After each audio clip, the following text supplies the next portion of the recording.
Well, it's great to have everyone with us today in the Millinol Insight series online. In case you don't know Millinol, Millinol is a family of brands, and you can see all those brands in front of you. These are brands that design and manufacture products for the home, for higher education, for healthcare environments, and for workplaces. And our focus today, as ever in the Insight series, is workplace. And I'm really pleased today that our guests today are going to share some great insights. And our speakers are Zoe from Veldhoven and Andreas from Atelier Culture. And I will let them tell us a little bit about themselves, share their insights. Do use the chat box for all those questions and observations as we go along. And be prepared to have to do some work because I know you're going to be asked some questions as well. Over to you. Thank you very much. Looking forward to a great session. Thank you. Awesome. Thanks, Mark. I think Andreas and I will have to share a little story about how we met. I think today, I would say for all of you tuning in, think of us as two guides taking you on a tour, but we will probably point out different things. If Andreas pointing out all the rock formations, maybe I'm painting more of a picture around the foliage that you're noticing. But we met in a really funny way, right, Andreas? Yeah, quite a while ago, I had something up on LinkedIn. One of Zoe's colleagues, Lauren Statman, reached out to me. We had a lot of great conversations, and then in one conversation, she mentioned, "Hey, there's somebody, Zoe, from our organization who deals with a lot of behavior science. You should definitely meet her. She's also in New York." Zoe and I met. We tried to find a place that was close to us. Turned out that we both lived in Harlem. And then we discovered when we were sitting down having a drink that we lived one building apart from each other in New York. And from that, it's interesting that we're here talking about this because I think we're very emblematic of how space and connections, and we benefited from having a really expansive networks and pulling in new individuals, but then also having those moments where we can get together, get to know each other on different dimensions of who we are, and then collaborate virtually, where sometimes we do that in person, but oftentimes we do that virtually.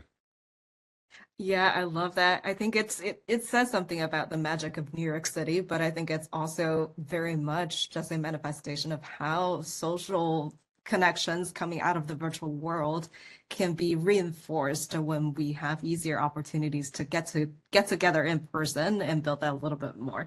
So we felt that that was kind of interesting given what we're talking about today. So we're talking about connections today. We'll start with just a very brief overview of what do we know about connections in the workplace, and then moving on to the next stop, how do you know if a connection is meaningful? And can you design a space to promote meaningful connections, and wrapping with some tools that you can pack with you as you continue on this journey to design for a space that helps people to connect and to really flourish. We started the new year with a wave of 5-day RTO announcements for companies like Amazon, JP Morgan, and of course that headlines are going crazy again, speculating what this would mean for hybrid working and for office spaces. The reality is many companies really struggled to plan for spaces that support a hybrid workforce. Metrics that designers and strategists were familiar with in the past were getting new definitions and calculations, and the type of activities people do in the office are also changing. Leaders' expectations of what the space needs to deliver also kept changing. When the office did not have to compete with a home office, a good space used to be defined by proper utilization, that it's used the right amount.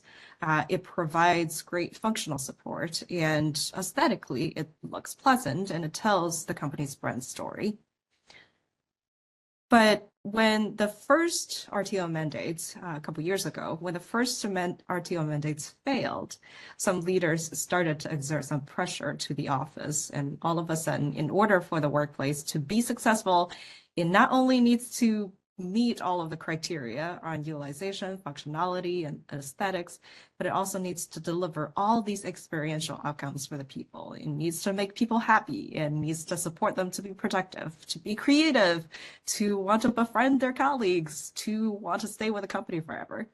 At the same time, the speed of change is only getting faster, and organizations are constantly changing. People are changing, and the space needs to be flexible too. In a way, we all know this. There is no going back. Even for companies that are RTO 5 days, they will have distributed teams who are not co-located. And frequency of attendance is not the same as quality of connections. And when co-location is no longer a given, it becomes more important even to understand how people actually connect. So what do we know about connections? As is often the case with social psychology, we're halfway there with some of our intuitive beliefs. And Andreas and I had really fun brainstorming. What are some things that we always hear people say, but makes us go, but is that really the case? So the first one that we hear a lot is virtual connections are not as strong as in-person connections. It's like, yes, because of missing cues and context earlier in the pandemic when all of the activities shifted to virtual, people really struggled with facial expressions, body language, all the subtle contextual cues. But that's not always the case. There are other factors, such as having shared characteristics between the two people, or people having to work frequently and closely, having high levels of trust, or maybe because their connections are really high stakes. All of these could play a huge role in the strength of connections, besides just the factor of is it virtual or in person. We also have heard people sometimes say we are most effective as a team when we all sit together. It's a maybe. It depends on what kind of effectiveness are you going after. We have seen research showing that there was one particular research done in the police precinct in Manchester. The operators and handlers that are fielding emergency calls, they were more productive when they sat next to each other because they have to work together. And there's a separate study showing that software programmers at online retailers were sharing more feedback with junior engineers when sitting close to each other. But this was also happening at the detriment of individual productivity.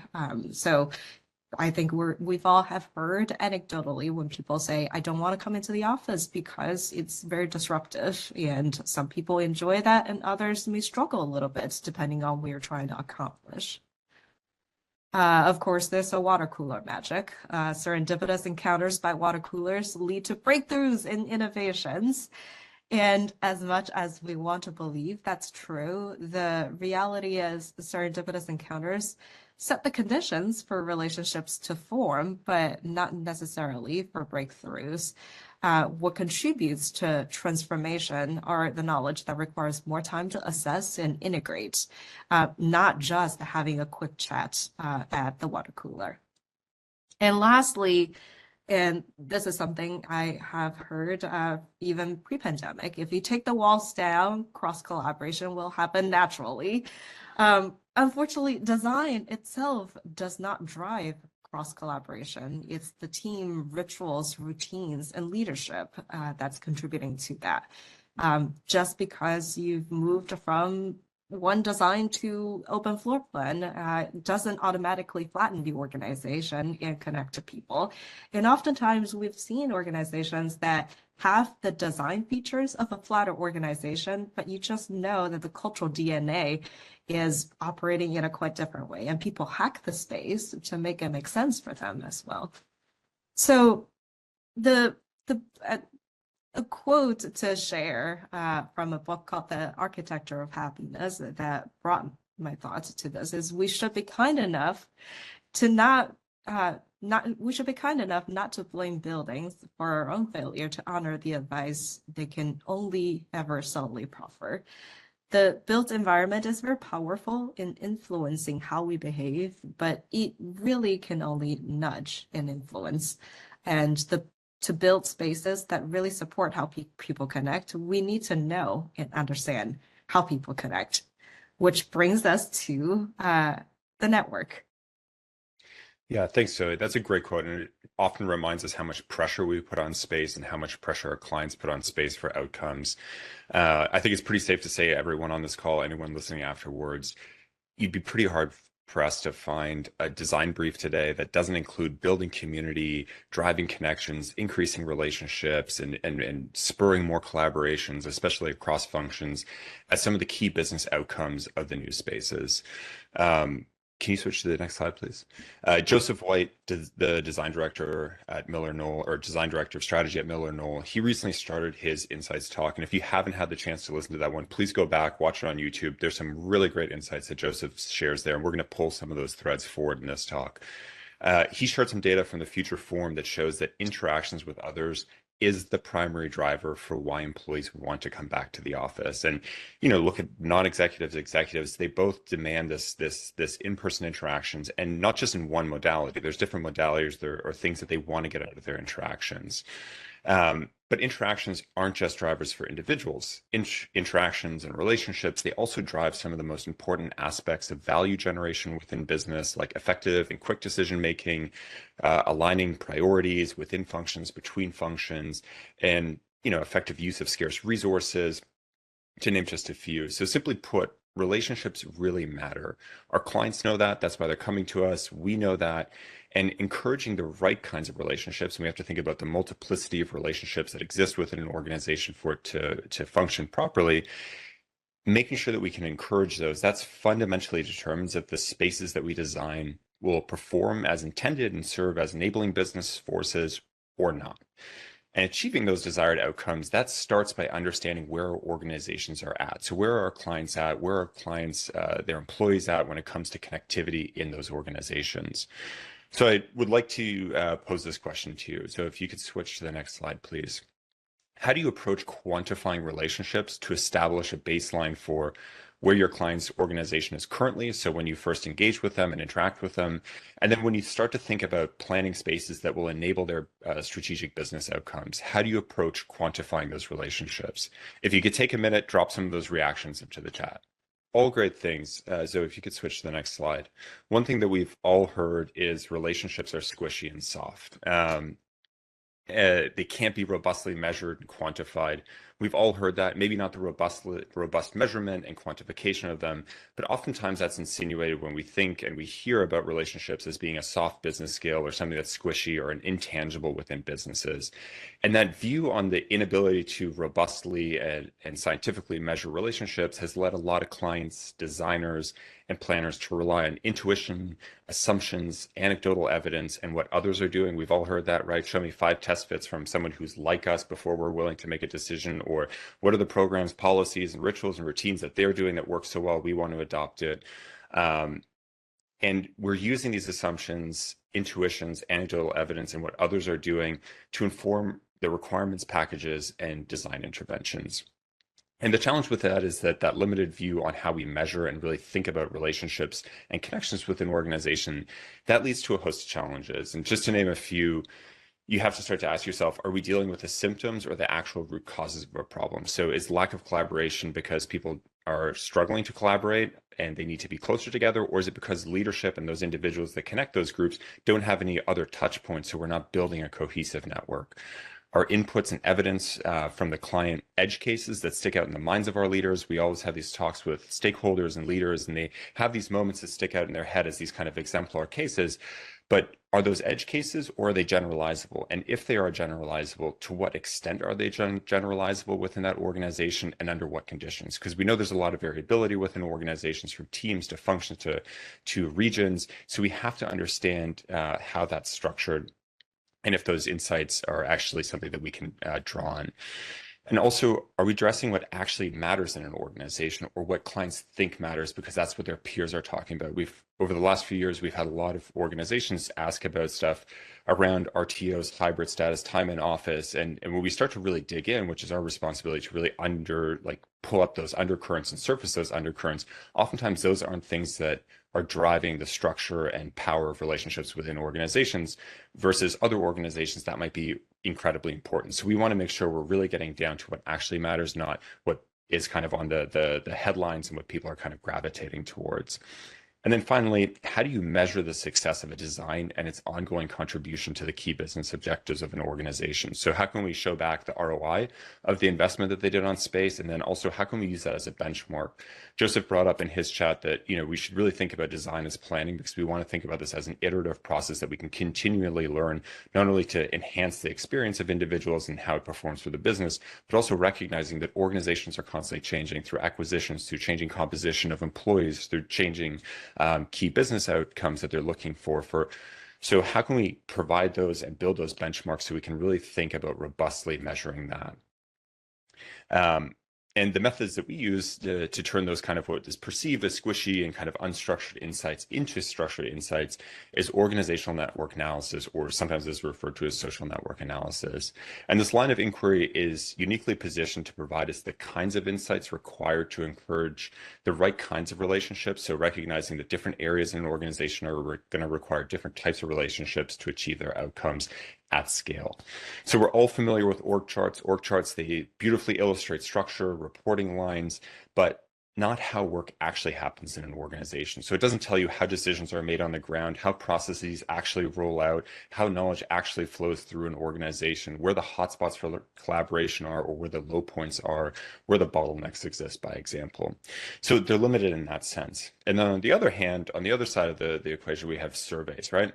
These might be surveys that are prompted right before an organization makes a change in a one-off sense, or they may be enduring things like pulse surveys, annual surveys, where we have cuts of experience over time. These are, again, really good at looking and surfacing individual traits, but oftentimes they overlook the collective nature of work. And that's where O&A, or organizational network analysis, comes in. It sits nicely in the middle there. When we start to map relationships, we first start to define what are the relationships that really matter to impact the outcomes that the client's looking for. So that might be, we're looking at advice seeking, mentorship if it has to come for growth opportunities, resource flows when it comes to how we're thinking about integrating different parts of a business, team and function collaboration, not only currently, but often we really want to understand what are desired and future collaborations as organizations think about evolving. And then with this, we can start to look at the collective level, so we can start to look at relationships. So if you can switch to the next slide, we can start to look at organizations from ahead, and we can start to see where there are areas of great integration, where is there too much homogeneity, where are there lack of connections, where are areas of an organization splitting apart, how might we leverage some of these individuals that are already spanning these different teams that we want to bring closer together, how can we start to leverage them to bring them closer together, and then recognize what do we want to build that's more enduring as an organization to keep those areas together, so we're not relying on individuals, but more positions, team composition, and how functions integrate. And then we can also look at the individual levels. That helps us kind of go down a notch, so we can start to say, hey, are we seeing, so if you don't mind switching to the next slide, are we seeing something that's systemic across a certain level? Oftentimes, amongst independent contributors, we see a lot more narrow and smaller networks that are less diverse, whereas in different functions or different levels of seniority, we see different compositions of networks. So how might we start to surface that in an organization and then think about that in the design? So through these robust mathematical techniques, always have to caveat that some people think that this is just a really beautiful visualizations of relationships, but there is a lot of robust mathematical background to this. A lot of it's pulled out of physics, and it enables us then to run a gamut of the typical statistical tests and also kind of modeling of an organization. But with these data-driven insights, which more and more sophisticated clients are coming to us with and demanding, it helps us to start to inform and justify design decisions and planning decisions. It also helps leaders activate those spaces. When I started, Zoe's start is that we can't just rely 100% on space. It certainly directs and nudges interactions, but we also have to have leaders who then can take those spaces and activate them. And when we can show them really what's driving the composition or changes in relationships and networks, and what are some rituals and routines that they can do to really bring those spaces to life, we see that the spaces perform a lot better. So I mentioned that there's different types of relationships. There's only so much time for this talk, so I'm going to talk about three of the main kinds of relationships that we think about when we're thinking about designing space for clients. And anytime you start to look at relationships from above, they look like a map. So different topological features influence the landscape of an organization. So the feel of it, the flow of that space. And the first one is clustering. This is really at the group level. So to the left, Zoe, if you don't mind switching to the next slide. we have branching connections where your friends and colleagues, they're not connected to one another. And anytime we see this, we typically also hear from employees that it feels transactional, there's a lack of reciprocity, and it feels really lonely in these organizations. As we start to move further to the right, connections are embedded in these dense clusters where friends and colleagues are connected to one another. And so if you don't mind switching to the next slide, you start to see these triadic relationships or these triangles. And what happens when we have these overlapping relationships, where we have triadic relationships, it expedites trust building. So when we have high turnover rates, a lot of people coming in and out of organizations, this helps build trust. It upholds norms, not only like social norms, but also team agreements, functional agreements, and organizational agreements of how we want to conduct ourselves. It also promotes that trust, reciprocity, and sense of belonging. So we want to think about how we can shift more of our connections within groups to that clustering and what that means when it comes to design. Then if we zoom out to the next level, then we have the group level. So this is where we're thinking about bridging between different groups. So next slide, please. Here to the left, we have two individuals who connect two different teams. So as you start to move up, once you start to see this, we often hear bottlenecks. There's slowing down decision-making. People don't know where information came from, why decisions were made, the context within which decisions were made. So it actually adds a lot of unnecessary stress to people's work days and their day-to-day interactions. And it really creates a lot of fragmentation within an organization. But once you start to move over to the right and you start to have these overlapping relationships, again, these triadic relationships that connect these two different clusters, you start to get more social proof. You get the support and trust, which is required to really share complex information, make those quick and effective decisions around key business happenings in an organization. And anytime we see this, we see a lot more effectiveness, flow of knowledge, and also culture and best practices. And this is really where the breakthroughs happen, where you have these overlapping dense connections between two groups that are dealing with two different things or different areas of a business. And if you kind of zoom out for that one more level to the functional or regional or the entire organization, so if you don't mind switching to the next slide, we have cross-cutting ties. So here, we have on the left, you see a connection here between two individuals. It's a bit further away. It jumps over a team, but the people that we deal with day in and day out, the people in our day-to-day interactions and our teams and our work responsibilities, we tend to know what they know because we have access to that information. We're constantly communicating. We want to make sure that we're creating a non-trivial amount of long distance ties within an organization that connect different functions, different regions, different areas of an organization, because these are best conduits to new information. And that helps organizations really start to bring an organization closer together. Anytime we see a lot of these cross-cutting ties, we see that there's a higher degree of understanding of the core commitments of different parts of an organization.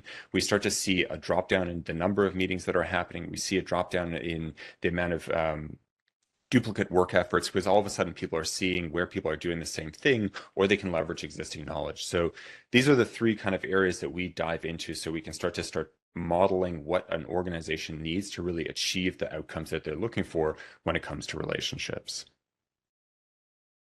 I always found the images of network analysis to be so fascinating and cool to have a way to visualize how people are connected with each other, which often feels so intangible, but people can really feel it.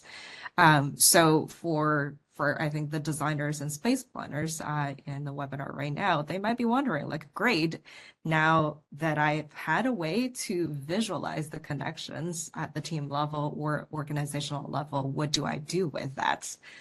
Besides working with HR, maybe to try to figure out how to get people to work with each other. So I'll share a few things from our experience in designing really flexible spaces to promote a degree of connection and collaboration, starting with some levers to increase touch points of connections.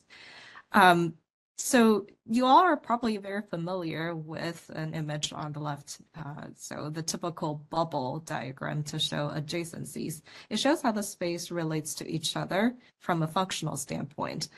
Then you have the stacking plan on the right. In commercial real estate, the stacking plan is often shown to demarcate the ownership of space to various tenants. It makes sense because the tenants are often independent of each other. They may share the amenities like event space, but they don't usually work with each other. So it's a little bit different when the model is used for organizational planning. The traditional stacking diagram still shows departments and functions neatly stashed in their own boxes, but we know from what Andreas just showed now that actual workflow is way more fluid than these Tetris blocks. So another way to plan proximity and adjacency in a strategic way would be to think about the departments and functions and do a similar mapping based on how they work with each other. You may find out, for example, although your real estate team and design team have a designated space somewhere tucked away, your team members are actually constantly working with HR and IT and communications as you're going through a space transformation for a major business. So in a workplace with unassigned seating, proximity and adjacency can be really dynamic. People may be able to choose where they work, who they sit next to, based on what they need to work on. Teams may still be anchored to a team zone or a neighborhood. And in deciding which teams need to be together, check and see how do they work with each other. And using tools like ONA to see where co-location can be most valuable instead of defaulting to maybe what the organizational chart is saying. I think it's important to note that proximity doesn't mean that those who sit together have to be constantly doing something together. Many do cherish the ability to work alone together as well. And in hybrid organizations, who you will sit next to also depends on who's working on site at the same time as you. So proximity is not just about co-location, but also co-presence from a timing perspective. Another lever to consider is anchoring. So in workspaces with assigned seating, people's anchor tends to be their desks. They start and end their day at their desk, use it as a parking spot. In a shared environment, when a person or a team is assigned to a specific part of a neighborhood, they're anchored there, with this location serving as their home base. Depending on the type of anchor points and the allocation of anchor points, they could indicate different levels of ownership or boundaries. And typically within the boundaries, whether it's a team zone or a neighborhood, people can express their identities more freely. So on the screen, I have an example of different models for organizing people on the floor. The left-hand side is more individualistic and team-bound. The right is more interconnected. So a more individualistic team-zoned model will have more distinct identities across the floor within their smaller pockets of team zones owned by each team. But the model on the far right will have more shared expressions among those who share the neighborhood.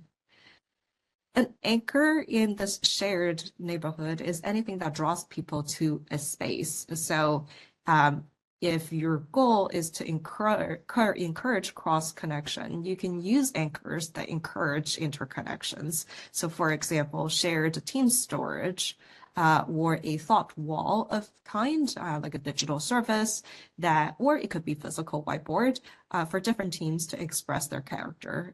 I've also seen examples where the thought wall becomes an idea board where a team actually uses that to crowdsource ideas from those who share the space.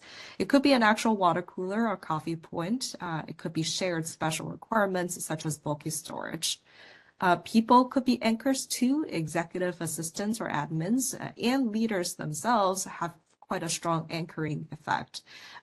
It's very common that in a open shared environment, if executives decided to sit at one of the locations, you're going to start to see people picking spots, radiating around the executives. So think about how if there are certain connections that you want to reinforce, that you want to introduce, think about how you could anchor or place the anchors strategically within the shared space to increase the opportunity of people intermingling with each other. Another element that is often used and leveraged is circulation, which I think you are quite familiar with. So besides getting people efficiently from point A to point B, consider planning circulation to channel people through areas strategically to create more opportunities for them to intermingle. So a few things to consider. For instance, creating collision points where paths naturally intersect, especially near shared resources like printers, coffee stations, or meeting rooms, so the anchors that we've talked about. These areas should have enough space for people to comfortably stop and chat without blocking flow. Designing wider corridors at strategic locations to create more informal meeting spaces. using transparent materials and sightlines in a very strategic way.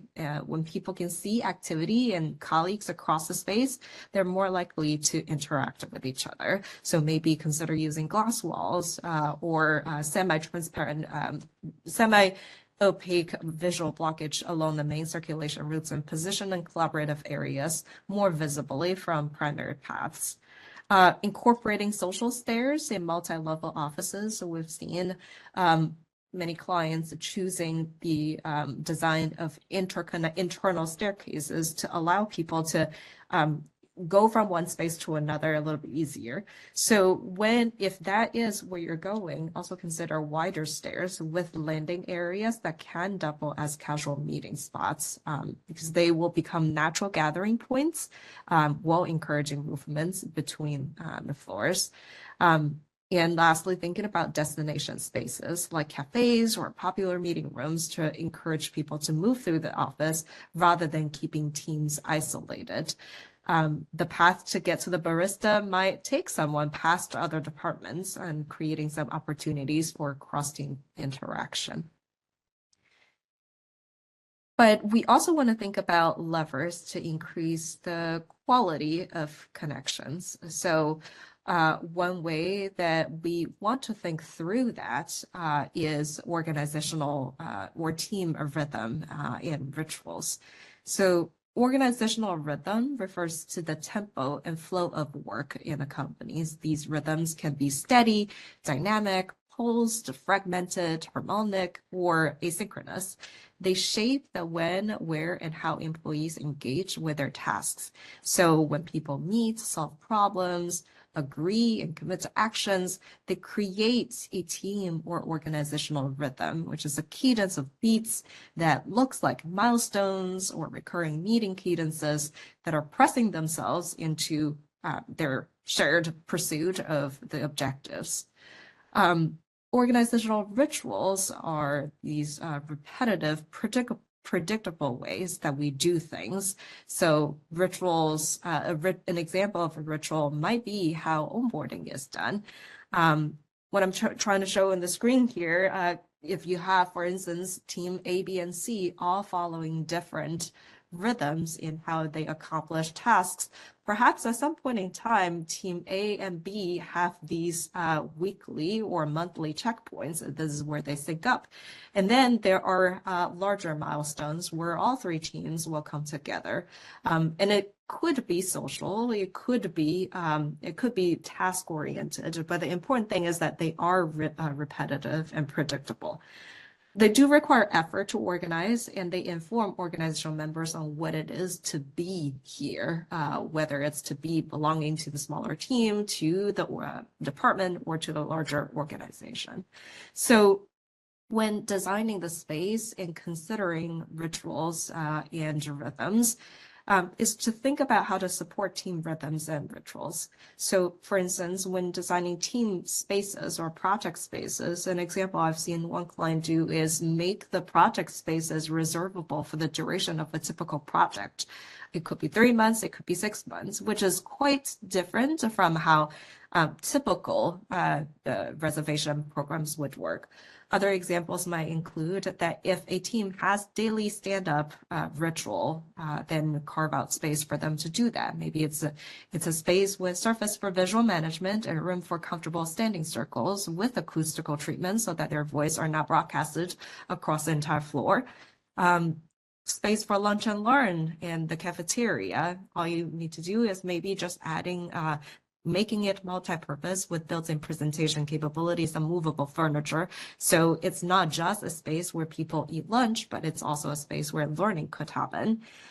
Some teams have project celebration rituals. So how could you find a way to make space for it to for people to leave messages or display their achievements? And if a team has some sort of end-of-day reflection area, could you carve out space for them to have this touchdown space, allowing people to gather and brief end-of-day reflection or to do informal retrospectives? The important thing here is to note that it's It's all about designing the space based on rituals and rhythms that already exist and not the other way around. If you have a space where you've built out this beautiful stand-up space that is barely used, maybe think about which teams could benefit from using that space, and do they already have a ritual related to daily stand-up daily stand-up practices? If the two doesn't match, just having the space there is not necessarily going to prompt a team to develop a new ritual. And a last thing to consider is space to retreat and recharge. So introverts and extroverts have different preferences for what feels energizing and relaxing. Some people might find chatting really energizing on the far right end of the extrovert. At the end of the day, an extrovert might say, I gotta shake off the day, I need a chat, or I am so tired, I need to interact with someone to energize me. That is the polar opposite of how I operate, where I'm much more on the left-hand side, where I am if I have a busy day, I would rather find a space to retreat, and that actually helps me to emerge better for higher quality connections when I do need to connect with other people. So think about the different needs for different personality types, and sometimes it relates to job functions and how people work as well. Although the office may not provide support for all kinds of recharge activities, finding ways to help people with different preferences to connect together in a way that supports how they work best is important for higher quality connections. So, for example, creating multiple types of social spaces to accommodate different interaction preferences include both energetic open areas and quieter, more intimate spaces. Some people build connections through active engagement, while others might prefer calmer one-on-one conversations. And providing both high energy game areas and peaceful conversation nooks will help you achieve the best of both worlds. Design spaces also with adjustable sensory levels. If it's outside of people's control, at least have some variations in sensory levels across the space so people can choose for themselves. Incorporating natural biophilic elements that appeal across cultures and abilities, and include thoughtful technology, but also maintain some tech-free zones for really genuine face-to-face connections. As I think back on some of the concepts, Andreas, that you have mentioned, creating the space for the connections to happen is, I think it really is just creating the conditions for the conversations to start to take root and start happening.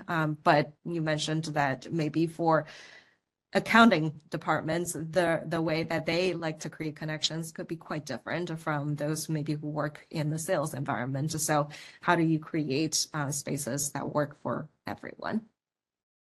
So that brings us to what are we packing you with some questions as you go onto this design journey.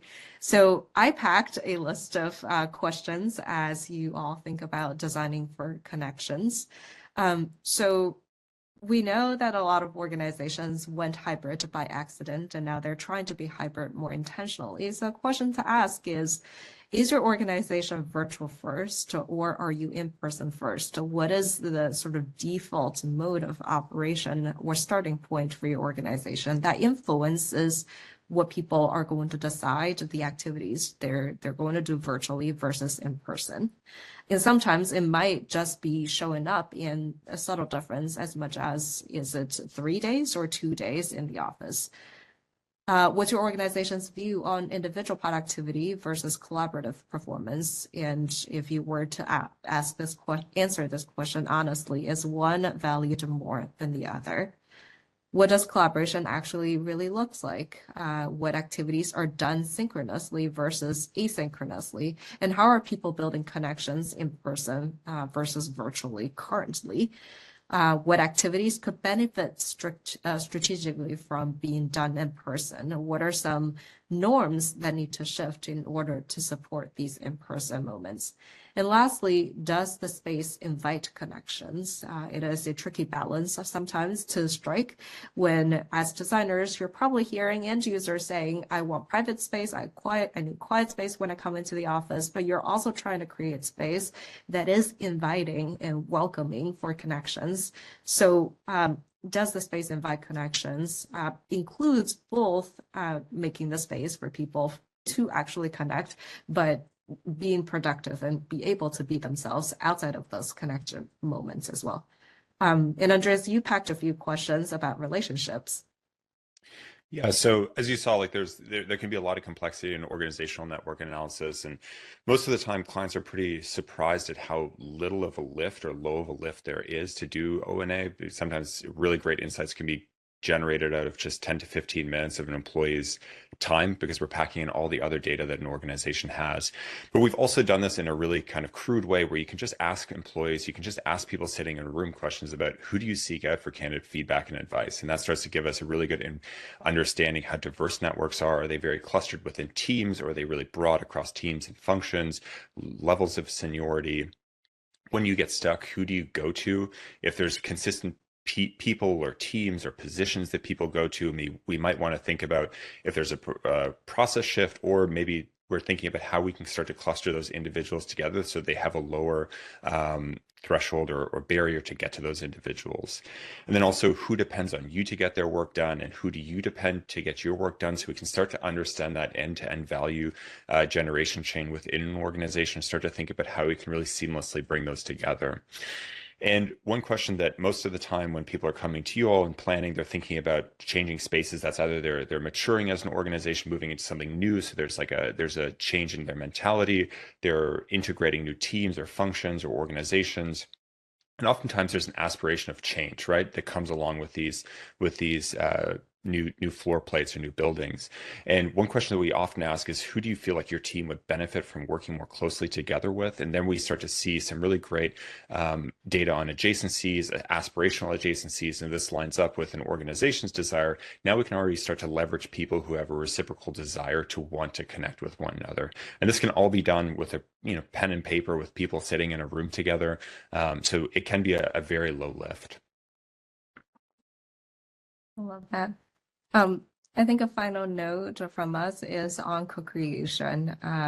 Joseph White mentioned in his presentation last time that participatory design is a great way to generate better outcomes. You really get to understand how the end user, what their view of the space is, and how work gets accomplished in the space.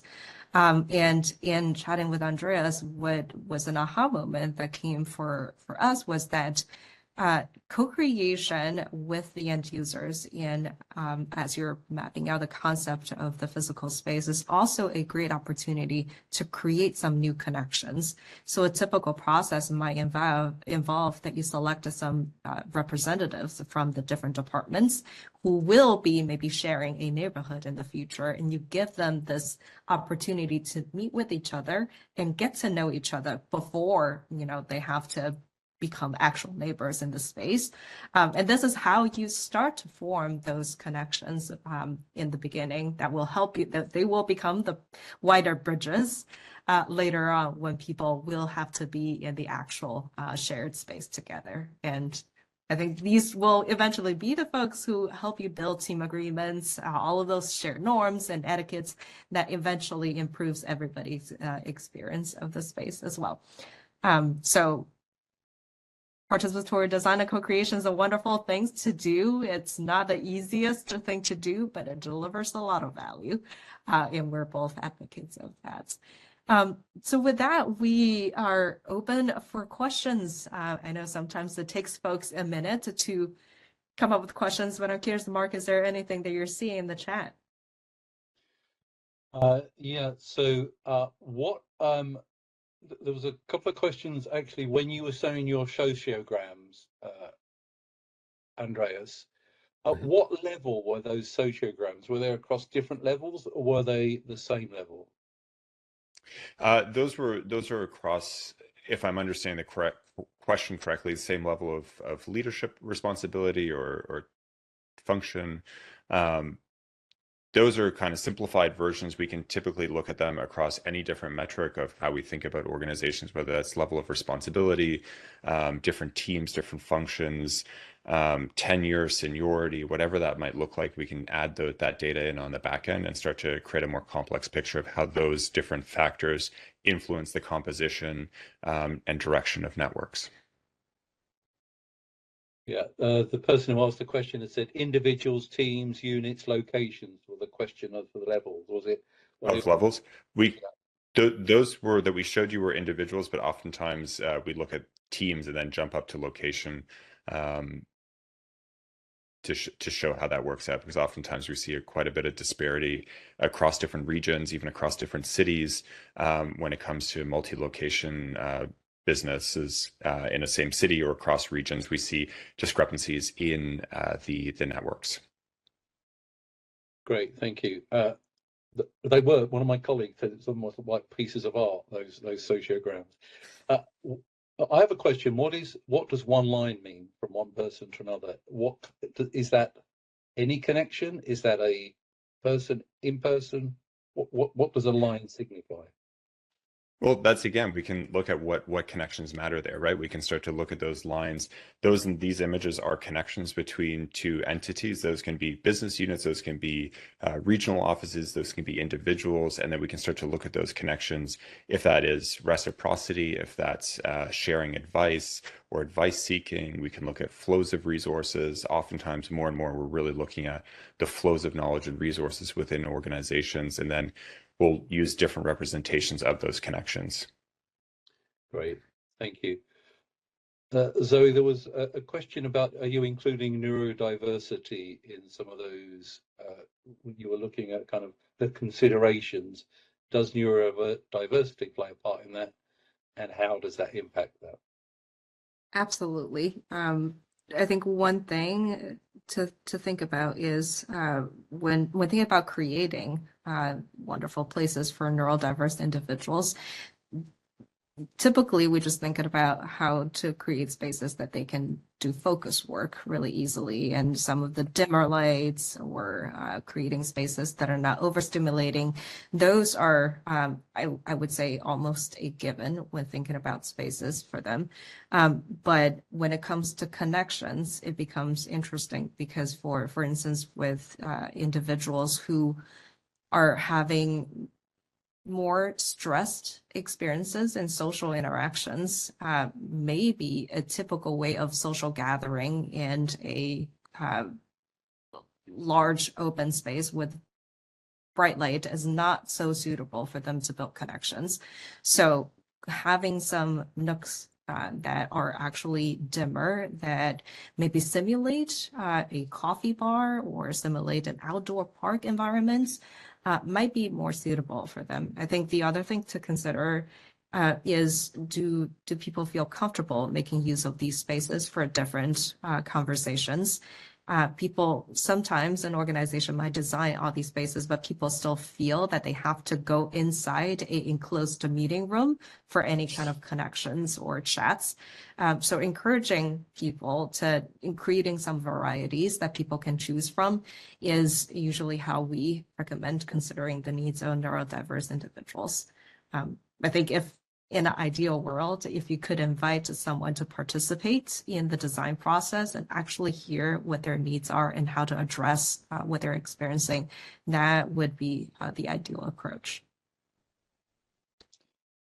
Thank you. Question for both of you, I think, Stephen. It's the $64,000 question.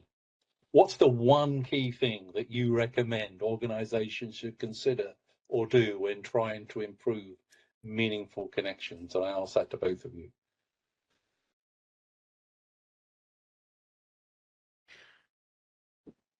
I think from my standpoint, it comes down to thinking about what are the small rituals and routines that people can enact daily that are very low threshold. What we see is sometimes the most impactful is a 10 to 15-minute routine within teams and between teams, whether that's just sharing out, getting to know different dimensions. As Zoe mentioned, what are those precursors for forming social relationships? And while, it's the opportunity to connect and interact, we know our teams are doing that, but oftentimes we'll come into organizations where people have worked together for years and don't know anything about their colleagues and feel like they're working with strangers. So how can we start to, reveal the different dimensions of their social life, their, things that matter to them, that are salient to them, to help people form those connections and those multiple anchor points so that they can build a relationship with another person. I agree with that. I would build on that. And I think for me, the question would be to understand what is the why? Why is meaningful connection important to your organization? How does that connect to what you want to accomplish as a organization? How does it relate to the business objective? Meaningful connection could look different depending on the size of your organization. You're a 50 people organization versus 500 versus 50,000. So it could look very different. It could require different levels of effort, and it could lead to different outcomes. Having a clear why is going to help you as an organization make decisions around what you invest in for those meaningful connections. And does that mean that you need to have some clear guidelines around when people come together? What are they coming together for? And how are you allocating resources to enable those moments to happen? So getting clear on the why, it's not easy at all, but I think it's one of the most important things. I think to add, I think I agree with everything Zoe said. And one thing that I really want to pull out on that is that there's multiple different types of relationships. Oftentimes there's a sense of maybe there's one type of relationship that we should focus in on, but there's definitely many different types of relationships that are happening simultaneously within an organization that enable people to thrive. When we think about, their personal outcomes, having growth and like mentorship opportunities, but then also what does it mean to collaborate? Oftentimes there's these blanket statements around increasing collaboration, which might just mean effective decision making, which means it's a very different type of relationship, and spatial allocation versus, hey, these are teams that really need to do integrative, dynamic work, as Joseph mentioned last time, where they're coming together and moving apart in this really rhythmic fashion constantly. We need to think about a very different relationship there. So recognizing that there's many different types of relationships in the organization, and like Zoe said, defining the why of each. Great, thank you. I'm going to combine these two into the final question, if I may, from Simon saying, curious to learn how we can clinically improve our measurement of organizational culture, especially with AI technologies. And Marcus saying, is there a good resource to refer to for people planning to add organizational network analysis into their workplace strategy playbook? Where is a good start point? Yeah, we can certainly share some resources in the follow-up to kind of drive that down. Yeah. Did And you I'll want to just add anything? Yeah. Yeah, I'll just add on the note about measuring organizational culture in a way that is robust, was necessarily clinically proven, because every organization has different cultures. I think one thing to note is that there is no good or bad culture. It's more about where your existing cultural norms are sitting, and if your organization is going through a change, what does that change look like, and how far away from that are you? So when measuring organizational culture, I think just be wary of using big words that may not really be very meaningful or tailored to your organization. Work with the teams that you have, probably internally, survey specialists or data specialists, to spend a little bit time interpreting what do you mean with certain words that you're using in your cultural statements, and give people the opportunity to really explore maybe the below the waterline, the invisible parts of what that really means. Thank you, Zoe and Andreas, for a wonderful webinar, really informative. I'm sure people will watch it back on the recording.